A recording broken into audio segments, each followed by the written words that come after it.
Good morning, everyone. Brandon for Brandon's Baseball Cards here. Hope you're all doing well. It's been a little bit since I've done a video. I wanted to talk about a few things that have happened in our hobby and in baseball.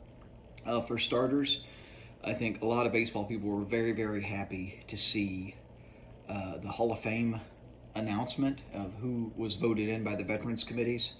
I think Tony Oliva was long overdue for the Hall of Fame. Three batting titles, 8-time All-Star. He would have won more batting titles, but he happened to play at the same time as a teammate named Rod Carew, who is one of the greatest hitters of all time. I think it's Carew, Gwynn, Williams. These are some of the elite contact hitters. Williams was also a power hitter, obviously, but these are some of the elite hitters all around in the game. And Tony Oliva was not far below that level. He was a very, very good baseball player. I was really, really happy to see, for his family's sake, to see Buck ONeil get in. Buck ONeil is an example of how to live your life. This is a man who, many of us, if we would have experienced what he experienced growing up and experiencing racial bigotry that I can't even imagine some of the stuff that he went through, to stay optimistic, to stay kind, to stay just good-natured in his like who he is in his bones. It was just a really good man. And my favorite parts of Ken Burns baseball are watching Buck ONeil talk baseball.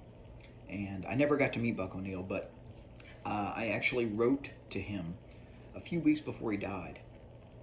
If you'll indulge me in a story, you might have heard this story on the channel before. I can't remember at this point because I've done a lot of videos, but I didn't have anything. I used to do a lot of through the mail autos, and I sent a couple of index cards to Buck ONeil to get signed, and I gave one to my grandfather, and I have this one, and I got them back in the mail, and I was sitting at my friend Joe's house watching SportsCenter, and I saw it stroll down at the bottom of the screen. This is only a few weeks later.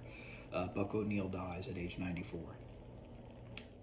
And so I don't know how many other things he signed after he signed these index cards for my father or for my grandfather and I, but I really cherish this auto, and this is a little piece of history in my opinion. But very, very, very excited for him and his family. I wish he was alive to see it, because he would be soaking it in. My alarm just went off, or just turned off at my house, still early in the morning. But excited about that. Good for him, good for Tony Oliva, good for Jim Cott. A lot of Minnie Minoso, great player. Gil Hodges. I mean, there's a lot of good about this. For all that we criticize about the Hall of Fame, this is really, really awesome. And one other, so that's the first thing I wanted to talk about. The second thing I wanted to talk about was auction insanity.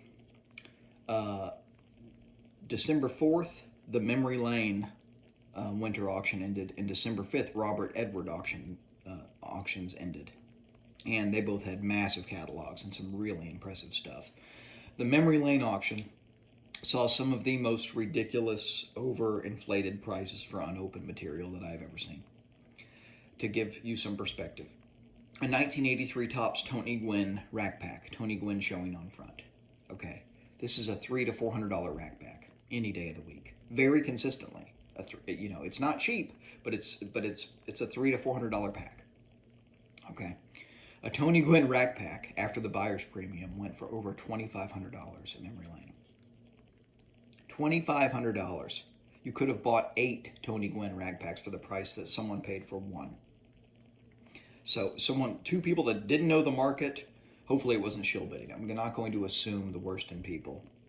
Hopefully it wasn't that. Hopefully it was just two collectors that really wanted it, but that also means that these two collectors aren't as familiar with the unopened market, because they could have gotten a lot more bang for their buck. So that was insane.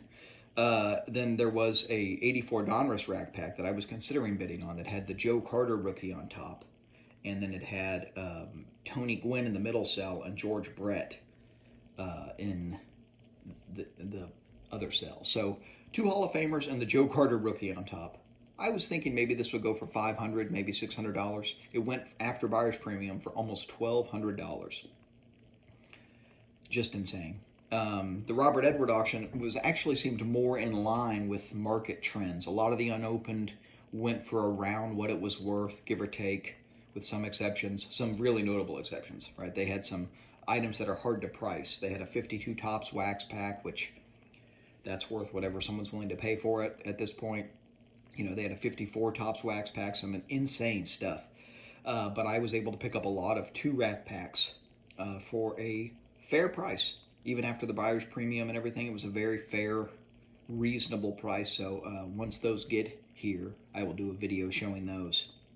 I have another rack pack of baseball card exchange that's getting in the process of getting authenticated, but that's really what I have right now. I'm just kind of in a waiting period to get the stuff that I've bought.